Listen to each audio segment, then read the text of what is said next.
League of Legends is saved. League of Legends Ranked is getting huge improvements, and this is no understatement, and League of Legends is solo queue ranked. We're going to be checking out and discussing the recent changes that have been announced, which are kind of dividing the Twitter sphere of League of Legends, which is quite ridiculous because the decision here should be unanimous. The community should be all for this, and I'll explain to you why. We're going to go over the changes, we're going to discuss them, we're going to check the responses from the community, the mixed messaging, the feelings, and I'm going to explain to you why this is the best thing that can happen to League of Legends right now, and we're hoping this is going to turn everything around. So last night I got home to a beautiful screenshot clip from this Matchmaking Champions Select Fall dev blog, and we're going to go over it quickly. Here are going to be some minor things that are super technical. So the first thing is Revival MMR.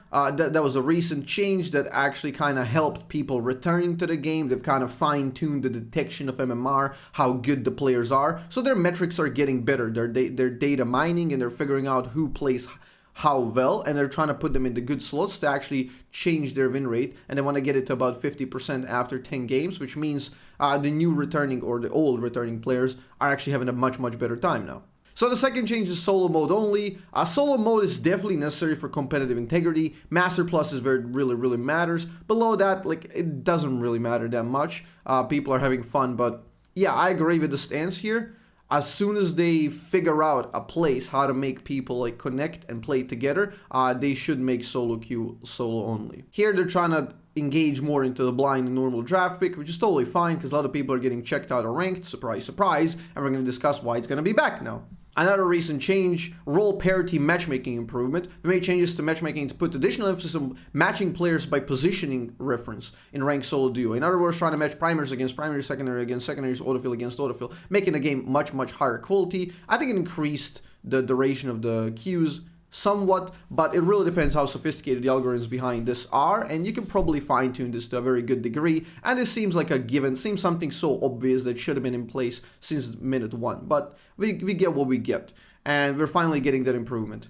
For reference, you don't really want to have your autofill playing against 800 game Riven main, so you're trying to reposition the characters based on their rank. They did some tweaks about the matchmaking of players like returning, Smurfs, MMR, all of that. All of this is such, like, you're creating so many unnecessary problems here for as a developer. Like, you're doing all of this hard coding and you're trying to fine tune who belongs where, who's gonna perform how well, like where do you put players. You can literally just replace the hidden MMR with the visible rank idea, replace it all, combine it to one, bring back the ELO system like it used to be, and it's gonna be perfection. One proposed change I even tweeted would be to actually, this would be a lot easier pill to swallow for a lot of diehards and Riot Games because they obviously hate changing stuff, because also that would imply that they've been wrong this whole time.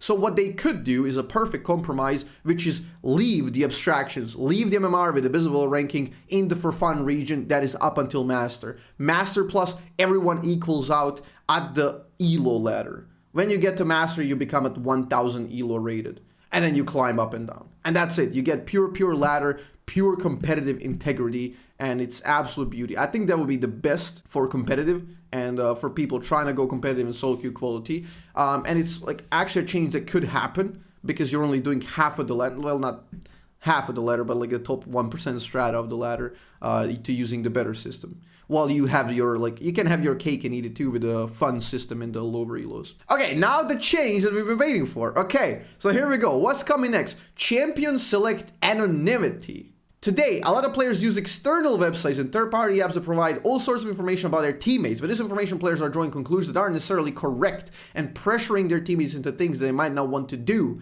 like pick that champion, ban that champion, enemy guys playing that in the lobby. Your win rate on this champion is 49% across 100 games. I think we're gonna lose. Go get kicked, C-word, let's lose. Time to lose. I'm not playing with you with that champion, you degenerate. You know, stuff like that. We've all seen it. We think the best version of League is not the one where you metagame based on the players in your lobby. They who's on a win or a loss streak or playing a different champion and dodge or pressure others to dodge when your setup doesn't meet perfect conditions. They're actually aware of the game quality and game health. This is a huge sign. I've been discussing this in Season 8. And this is a major change that needed to happen. Some people are conflicted, and we're going to check that out. Remember that. But this is just probably the best change they can do right now. I agree, there's a lot of things that could be improved still and all that, but we're taking it step by step, and this is by far the best thing they can possibly do to lower the amount of dodging. And dodging is absolutely murdering solo queue. Nobody plays this game anymore. Why? Because you press play. You press play, okay? Do you understand the ridiculousness of this? You're gonna queue up, you press play, and then you choose the game. You're playing the game. Now you go into the lobby, waiting for 10 minutes, 10-minute queue, get in a game, somebody dodges last second. Wait 10 more minutes, somebody dodges last second. Why do you dodge? You join the game to play, and then you fucking quit. Absolutely ridiculous. That should have never been a mechanic. To be fair, it's Riot's fault for actually cultivating this culture and promoting dodging to being a mechanic. It was actually a beneficial mechanic to climbers who actually understood the lobbies and the game and knew how to actually abuse it. So it's absolutely ridiculous. And now people are reluctant to give away this corrupted power that they've achieved throughout the years. They're so desperately holding on to the fucking dodging. Absolute cunts. Okay, to expand on this point, recognize there are legitimate reasons that they might need to dodge lobby. They have to say this because how bad the community is right now. They actually have to acknowledge dodging as a mechanic, which is, in my opinion, a pathetic thing to do from a company standpoint. But I think this is an olive branch to a bunch of degenerates in the solo queue metagaming. But there are also a lot of that aren't done in good faith. No fucking shit, okay? My argument is 90% of dodges are fucking terrible. People dodge, like, okay, let me show you what was the latest tweet to my responses, because I've been tweeting about this. This is not a good at all change for low elo players. You can't imagine the amount of players that explore champions' abilities after minion respawn. Also spamming a champion 100 games with less than 70. That is what low elo is for, man! What do you think people are doing in low elo? Playing the fucking SKT tactics? Like the T1 gaming? That they're trying to learn in solo queue. That is the whole point. What, are you actually suggesting that a bronze to platinum elo would understand what is a dodgeable scenario? Do you understand the game knowledgeness? Like, most of the dodges that I see in Diamond, in Master, in Platinum, like when I'm observing these scenarios, people don't know when to dodge. So many times they dodge wrong. Literally last night, I played a game where my top lane is like, oh, I got autofilled. And can we dodge? And I say, no, I never dodge. Let's play the game. And we play the game. My autofill top lane, because, well, he's not a degenerate, he actually decided to play the game. Even though he's in a disadvantaged position, he played Camille on autofill versus Fiora. It's a tough matchup. And he played it well. We all shit stomped. He stomped as well. And we stomped the game. Like, you could argue that's like a weird case scenario. That was Master Elo. Like, you really think that will be an unplayable matchup just because somebody countered you in Master Elo? Not to mention the 8 other unknown variables you have in the game. You can metagame, like do some statistics and all that, and only really high elo dodges could be beneficial, in my opinion. Now, granted, if you want to minimize the dodging, you need to address this in a sort of way where you actually punish griefers and inters and elo terrorists. They need to get punished, which means there was a Reddit statement how they're going to be monitoring high elo games to try and manually ban people. So that's a new thing that actually needs to be accompanying with this. Now, I would personally ban dodging like entirely, like I would make it lose 15 LP. I propose a different change for that, which is just super healthy in my opinion. You get 10 free dodges per year, per season, because to account for your shit connection, shit PC, client crashing, whatever, you get 10 to 12 free dodges per year. That's it. No penalties. After the 10, every subsequent one is minus 15 LP and MMR equivalent. And it kills dodging. Dodging is no longer a mechanic immediately. But yeah, okay. Pick order swapping. This is a commonly requested feature that we see in Wild Rift. This is also pretty good. Like, you don't have to like type pick me this champ, pick me that. A lot of smurfs, a lot of people don't have champs. This is going to make drafting a lot better. Loadout recommender, recommending your runes. I'm not a huge fan of this. It's a bit of a noob-friendly thing, but whatever. Easier bar of entry. The runes are kind of shit, in my opinion, anyway. You can play, like, all 9 keystones, like, it doesn't make that much difference, you know? Like, you can play, like, everything. Like, it's very minor differences, except in super specific cases. I preferred older runes, which gave you a bit more versatility, a bit more creativity. But that's fair enough. Okay, let's back to the great thing of the champ select anonymity. So, I've also proposed another change on top of this, which is the pre-bans. And as you guys know me, you follow me, I've been suggesting this again since Season 8. Doing the 2 bans pre-queue, okay? So you're gonna queue up much as like you choose your 2 roles. You're gonna choose 2 bans, okay? Boom, ban that, ban that. You go into lobby, 2 of your bans go in. Every player, 2 bans go in. That's 20 bans. The aggregate, a lot of the unique ones, like, or the double ones, get mashed out. You get 10 to 13 bans per lobby, because most people are gonna ban the same shit, because let's be real, nobody likes playing against Kiana or some crap like that.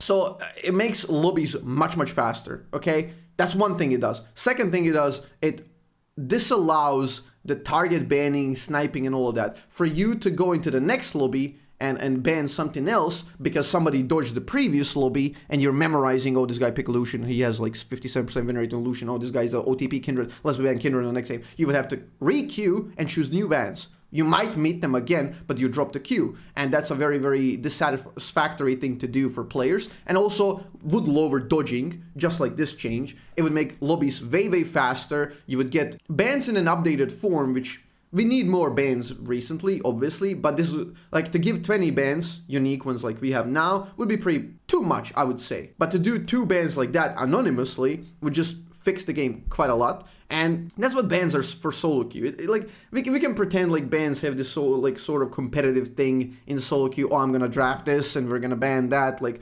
this champion ruins our team comp. There's no that in solo queue. Solo queue bans are essentially emotional bans. I go in, I ban champs I hate. You go in, you ban champs you hate. All that hate confounds into one position. It creates this perfect data mining tool of telling you which champions are broken. For example, let's say Kiana 220% ban rate. On average, 2.2 players ban Kiana on average in a lobby. Okay, maybe this champion is either overtuned or downright terribly designed. Hence, we do either nerf or rework to make it healthier and more enjoyable to play against. Because the ban rates would be so telling in that sense. Lobbies were faster, like no dodging, like no target banning, no sniping, no lobby memorization. All of that would be basically fixed. And I think this is a perfect. Now, you could say that the quality, adding this champion anonymity with potential pre-bans. So we're definitely gonna be getting champion anonymity. I hope, unless Riot like bows down to actual like people who understand the game at the very, very surface level and are espousing their opinions like their gospel. There's a lot of morons down here. Do not tread Twitter. Anonymity should come into preseason, in my opinion, because it's gonna lower the dodge percent. Okay, what happens when you lower the dodge percent? More people are gonna play champions that are not 100% comfortable on. Okay, what does that mean? Potentially lower quality of games in the short term. What does that mean? If games are like this, and you have this, it might be a minor dip, but the potential is much, much greater in the long run. Because the game quality is going to rise eventually. That's what we're aiming for. Let's say here you might get like a couple of games where people are playing something that I'm not comfortable with, but eventually people learn more things. They don't rely on singular characters. They don't rely on metagaming. They don't rely on only going into lobbies that they feel comfortable on. They don't dodge every single counter pick. Granted, that might still happen, but eventually dodging will fall out of fashion. It should be shunned, and a majority of like the top content creators and league personalities should go in and start hating on dodging. They should make it socially unacceptable, as I'm trying to do so for legit years, even though a lot of big league personalities like LS are very vocal about the benefits of dodging and they like that, which it just baffles me. Absolutely baffles me as someone who tries to create a healthier space for video games here and more enjoyable space. Pro dodging position is absolutely ridiculous. The perfect compromise I've laid out, that would fix basically everything. And yeah, in the long run, more people are going to understand more things. This is basically like the voice chat graph. This would happen probably with the voice chat as well. The game quality might go down a little bit and then eventually it's going to rise. Because people are going to get better. There will be trickle-down economy of knowledge. The best player in the lobby will usually be the one talking, calling most shots. Eventually, like I started, could be a bit chaotic. And then later down the line, average player knowledge increases. Same with the less dodging, because people play more uncomfortable scenarios, which means they learn more and they widen their horizons. Eventually, people get better at the game. So that is what you want. Less dodging, faster games, people playing at the higher level, more cross-role knowledge going. Instead of your jungler coming in with a silver 1 mid lane knowledge, but playing in master jungle. It's absolutely clueless. He doesn't know when he can contest crab, when you can roam, what's happening. Same with the bot laners. You don't want it to be that compartmentalized. Back in the older seasons, you would have to join the lobby and type what role you play, which would be terrible for specializing at one really good thing on a role, but also would be super sick because people would understand the game in a global sense.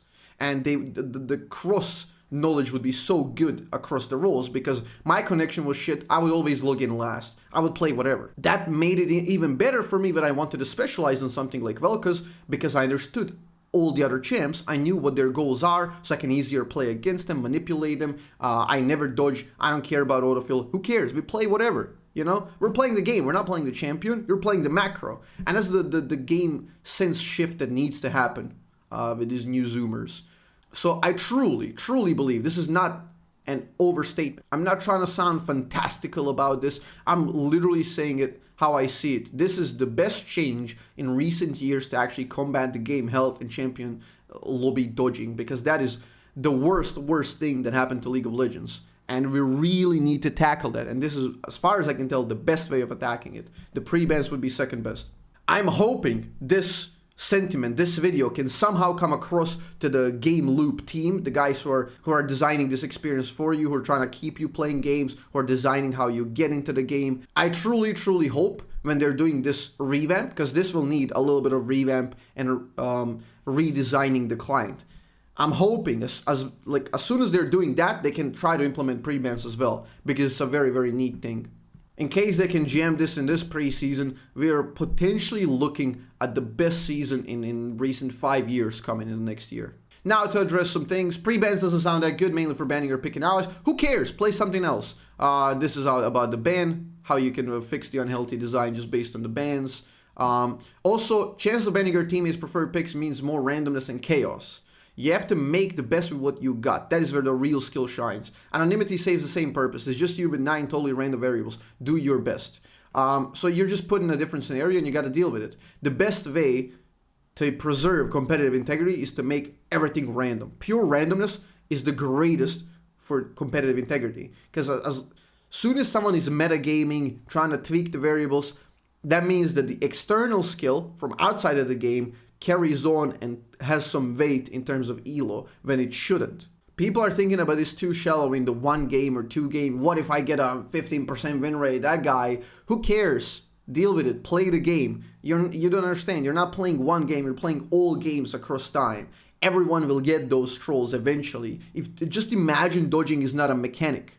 As long as dodging stops being a mechanic, this randomness can ensue. And the skill across hundreds of games would equalize, or like the skill would be pushed to the forefront. It would kill all the randomness factors. Skill will shine through the randomness. So in order for the best players to emerge on top, you need randomness like this. This is why I truly believe this change will save League of Legends.